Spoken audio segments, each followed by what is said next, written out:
What is going on, everybody? James at Blue Eye Tech Community here, and now Valve just recently announced the price point we're going to get for the Steam Machine, both the 512GB and the 2TB models. They're going to be 4 configurations, starting with the base model of 512GB with no controller, starting at $1,049. Going up from there will be the 512GB model with the controller for $1,128.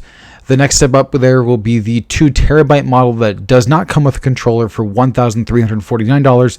Although with that version, you do end up getting 2 of the faceplates. I don't know. For me, it doesn't really matter as far as the faceplates go. I like the look of the sleek black look of the original design. But they throw in some extra faceplates there for you if you want to swap those out. And the 2TB model coming with those 2 faceplates and a controller comes at a whopping $1,428. Those are going to be the 4 configurations of the Steam Machine that we're going to be getting here pretty soon. And here's the thing, I'm torn on this because this is not ideal on pricing, I guess, if I'm putting it lightly.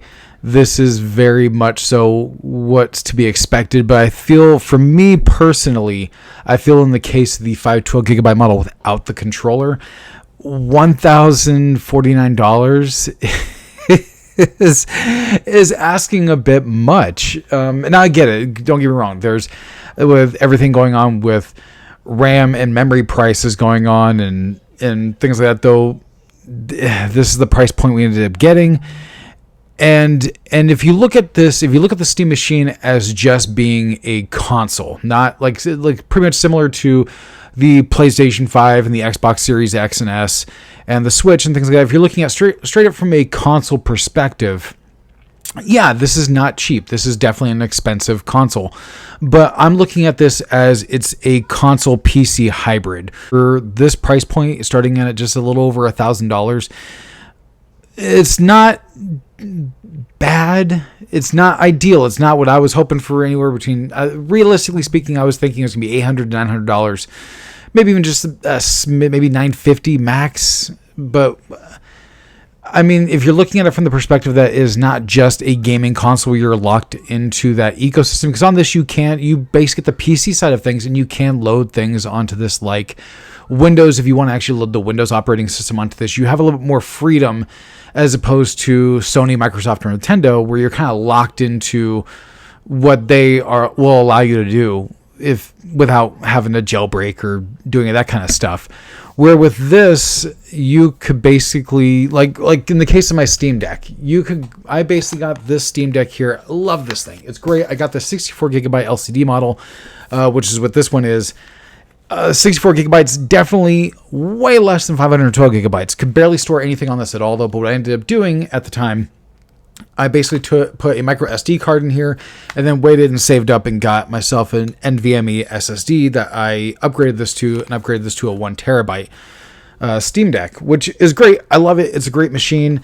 And I also basically turned this where if you look at any PS5, Xbox console, or Nintendo Switch, if you look at them, they're going to be pretty much the same across the board no matter what person owns it. They're all pretty much the same.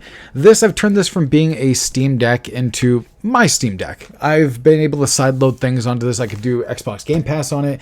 I could do with Chiaki, I've been able to basically turn this into almost a PlayStation Remote player, turn this into a PS Portal in some sort of a way. I've even been able to get PlayStation Plus onto it and be able to do PlayStation Plus games and kind of just do different workarounds. And I kind of turned this into an all-in-one system, which is kind of what I see with the Steam Machine. The Steam Machine, basically it being a PC console hybrid, you could basically customize it and make that Steam Machine your own. You can make it your Steam Machine. Your Steam Machine would be different from your friend's Steam Machine or anyone else's Steam Machine, my Steam Machine. But my recommendations for this, if you're thinking about getting the Steam Machine, definitely, if you already have your hands on a controller, if you got yourself the Steam controller, don't go with the 512GB with controller or the 2TB with controller option configuration. Those are definitely, especially if you already have the controller, it's already unnecessary. You already have it. Unless you want to get like a second controller for like a friend or someone to play with, it's fine. And to be frankly honest, you don't even need the controller with the Steam Machine. It works perfectly fine with basically Xbox, like your Xbox controller or even your DualSense. I've been able to use my DualSense with my Steam Deck just fine. And so the Steam controller is not a necessity, but it's there if you want it. It looks like based on the pricing here, though, if you do bundle it in, though, like you do end up getting a little bit of a discount on the controller because the controller itself is basically $100. And there seems to be the difference between the 512 gigabyte model with and without the controller is less than $100. So if you do get it bundled in, you'll basically get a slight bit of a deal from what it looks like at an immediate glance on here. And same thing between the 2 terabyte model with or without the controller. My advice is if you already have the controller, go with the configuration that does not have the controller with it. If you don't have the controller, if you don't already have the controller, you could go with any of these configurations. If you want, my recommendation, if you want to get in at a good price, well, I mean, not a good price point, but if you want to get in at the cheapest way you can, I would go with the 512 gigabyte model. And if you already have a controller, you could pair with it because it pairs via Bluetooth. I would go with the 512 gigabyte model without the controller, just because you can upgrade that SSD later on down the line. You can pair whatever controller you want, and if you want to, you can hook up an external USB hard drive with it if you wanted to kind of switch. I don't think you can play games directly off the external hard drive, but say you didn't want to constantly keep on downloading and deleting games to make space onto that small hard drive, you can actually get it where you kind of just switch back and forth between the internal SSD and the external hard drive as well.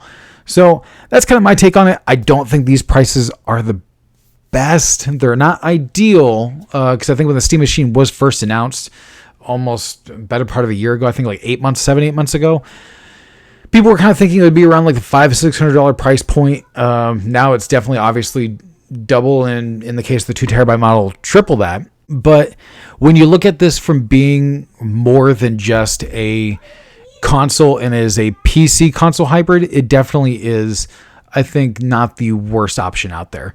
But that's kind of my thought on the situation. That's kind of what I believe with the Steam Machine. Hopefully I'll be able to get my hands on one of these as well. They look like they're doing kind of another system like they did with the Steam controller. So we'll see. Let me know down in the comment section below what you guys think of the Steam Machine and the price points. Are you guys going to go for one? And if you guys like this video and you guys want to catch more videos like this in the future, hit that subscribe button down below. And as always, it's been James Blue Eye Tech. I'll catch you guys next time. Have a good one.